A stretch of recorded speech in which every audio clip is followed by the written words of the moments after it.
Ready, start.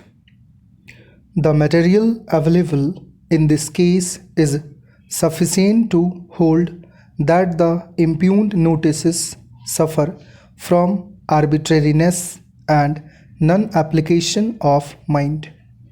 They are violative of Article 14 of the Constitution, hence they are liable to be quashed.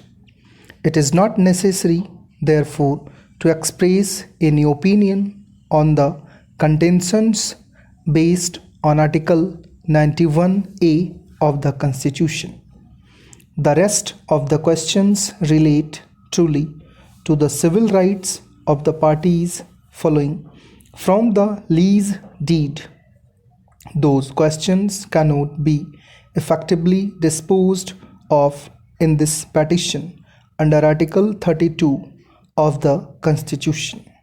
The questions arising out of the lease, such as whether there has been breach of the covenants under the lease, whether the lease can be forfeited, whether relief against forfeiture can be granted, etc., are foreign to the scope of Article 32 of the Constitution.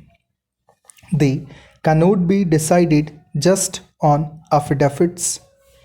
These are matters which should be tried in a regular civil proceeding.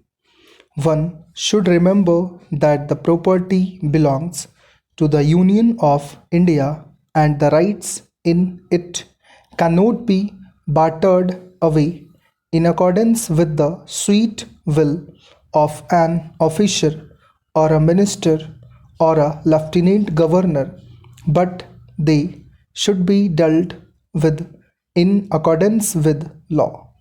At the same time, a person who has acquired rights in such property cannot also be deprived of them except in accordance with law.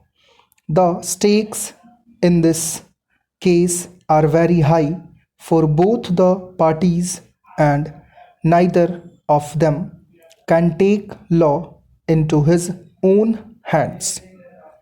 I therefore quash the impugned notices and direct the respondents not to take any further action against the petitioners pursuant to them. I express no opinion on the rights of the parties under the lease and all other questions argued in this case. They are left open to be decided in an appropriate proceeding. It is, however, open to both the parties if they are so advised to take such phrase action as may be open to them in law on the basis of all the relevant facts, including those which existed before the impugned notice dated March 10, 1980 was issued by the engineer officer of the Land and Development Office to vindicate their respective rights in accordance with law. This order is made without prejudice to the right of the Union government to compound the breaches, if any, committed by the lease as such in the case. I have pursued the judgment prepared by Brother Justice A.P. Sen as also the judgment of Brother Justice E.S. Venkatraman. While I agree that the impugned notices threatening re-entry and demolition of the construction are invalid and have no legal value and must be quashed for reasons detailed in the two judgments, which I do not propose to repeat over again. I am of the view that the order question involved in the case are based upon contractual obligations between the parties. These questions can be satisfactorily and effectively dealt with in a properly instituted proceeding or suit and not by a writ petition on the basis of affidavits which are so discrepant and contradictory in this case. The right to the land and to construct buildings thereon for running a business is not derived from Article 19(1)(a) of the Constitution but springs from the terms of contract between the parties regulated by other laws governing the subject. The Delhi Development Act 1957, the Master Plan, the Zonal Development Plan framed under the Delhi Municipal Corporation Act and the Delhi Municipal Bylaws 1959, irrespective of the purpose for which the buildings are constructed, whether there has been a breach of the contract of lease or whether there has been a breach of the other statutes regulating the construction of buildings are the questions which can be properly decided by taking detailed evidence involving examination and cross-examination of witnesses.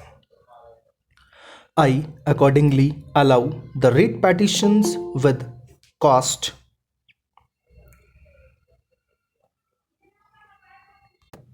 as per the decision of the Supreme Court.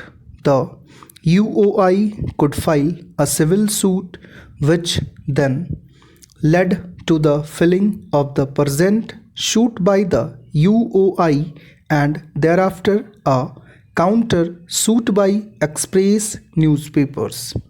A showcase notice was issued on 1st August 1986 by the Ministry of Urban Development after the decision of the Supreme Court.